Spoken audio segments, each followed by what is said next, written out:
Salam, selamat salam sejahtera untuk kita dan salam sehat untuk kita semua. Perkenalkan, nama saya Apriani Humaneha, NIM 1121039, Prodi Manajemen kelas A,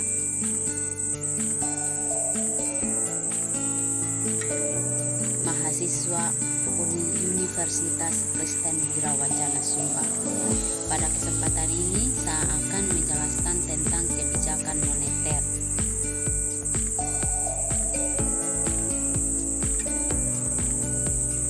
Kebijakan moneter merupakan kebijakan dalam upaya mengendalikan perekonomian negara secara makro untuk mencapai inflasi yang terkontrol.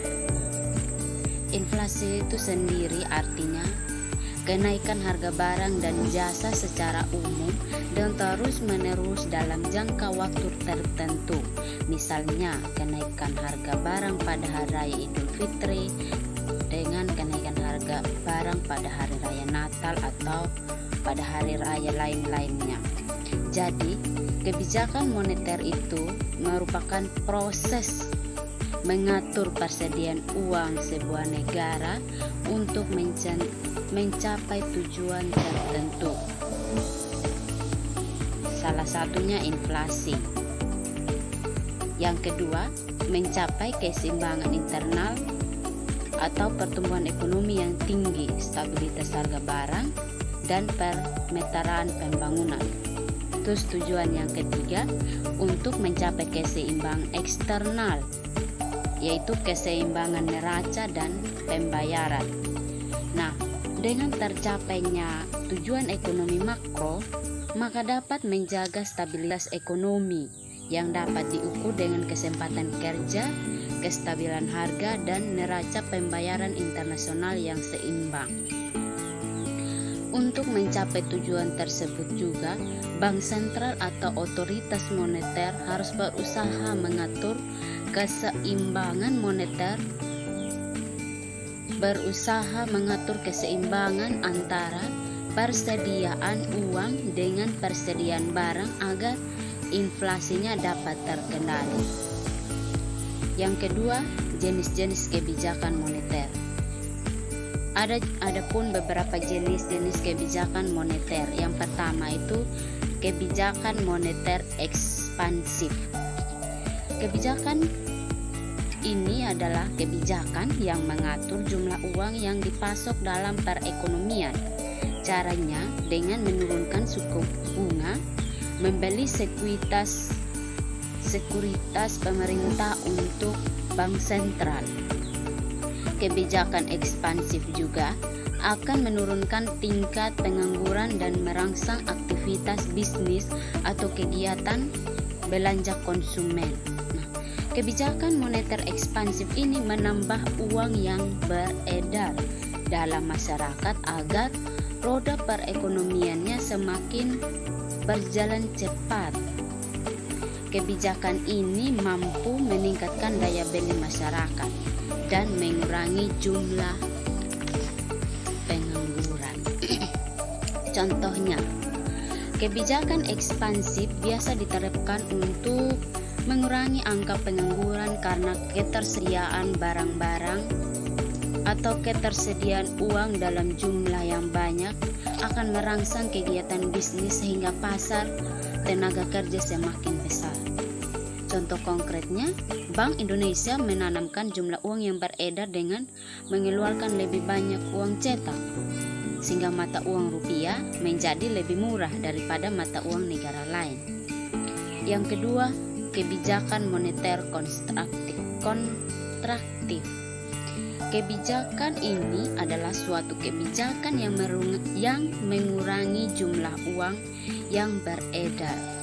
Kebijakan ini dilakukan pada saat perekonomian mengalami inflasi. Tujuannya untuk mengurangi jumlah uang yang beredar dalam perekonomian dan menurunkan tingkat inflasi.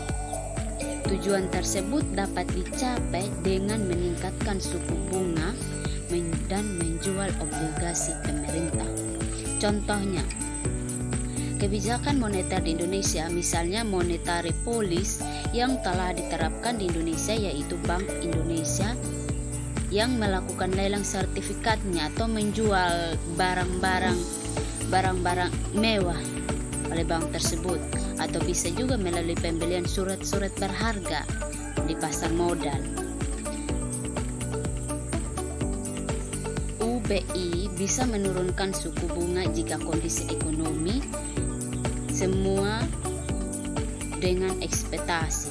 Sebaliknya, Bank Indonesia bisa menaikkan suku bunga bila ingin membatasi aktivitas ekonomi sehingga aliran uangnya berkurang.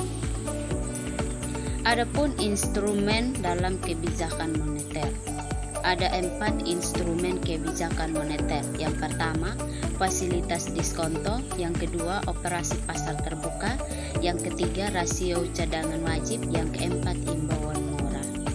Yang pertama, fasilitas diskonto adalah tingkat bunga yang ditetapkan pemerintah pada bank-bank umum yang meminjam uang kepada bank sentral. Nah, menurunkan tingkat suku bunga pinjaman atau diskonto. Ketika tingkat suku bunga pinjaman menurun menjadi lebih murah, maka bank-bank umum akan lebih tertarik untuk meminjam uang ke bank sentral. Sebaliknya, ketika pemerintah ingin mengurangi jumlah uang yang beredar, maka pemerintah akan menaikkan tingkat suku bunga. Kenaikan suku bunga tersebut akan mengurangi niat bank-bank umum untuk melakukan peminjaman di bank sentral, sehingga pemerintah dapat menekan laju pertambahan uang yang beredar. Yang kedua, operasi pasar terbuka. Instrumen ini merupakan salah satu instrumen kebijakan moneter tidak langsung yang sangat penting karena sifatnya yang sangat fleksibel dibandingkan dengan instrumen lainnya. Operasi pasar terbuka ini dilakukan oleh pemerintah untuk mengendalikan jumlah uang yang beredar dengan menjual atau membeli surat-surat berharga milik pemerintah. Pemerintah menjual surat-surat berharga yang beredar akan mengurangi jumlah uang yang beredar. Sedangkan kalau pemerintah membeli surat-surat berharga yang beredar akan menambah jumlah uang yang beredar. Yang ketiga, rasio cadangan wajib. Rasio cadangan wajib ini bisa penetapan rasio cadangan wajib dapat merubah jumlah uang yang beredar. Dengan penetapannya rasio ini dapat merubah jumlah uang yang beredar maksudnya. Terus, jika minimum cadangan wajib tersebut berkurang, maka bank memiliki lebih banyak orang yang dapat diedarkan, lebih banyak uang yang dapat diedarkan di masyarakat melalui pinjaman. Sebaliknya, jika pemerintah ingin mengurangi jumlah uang yang beredar, maka pemerintah dapat menambahi jumlah minimum cadangan wajib bank sehingga bank memiliki uang yang lebih sedikit untuk diedarkan. Yang terakhir, imbauan moral. Imbauan moral ini melalui imbauan moral, otoritas moneter mencoba mengendalikan jumlah uang yang beredar. Maksudnya, dengan adanya imbauan moral begitu, ini yang otoritas yang kebijakan moneter akan mencoba untuk mengendalikan jumlah uang yang beredar. Sekian saja penjelasan dari saya. Saya ucapkan terima kasih.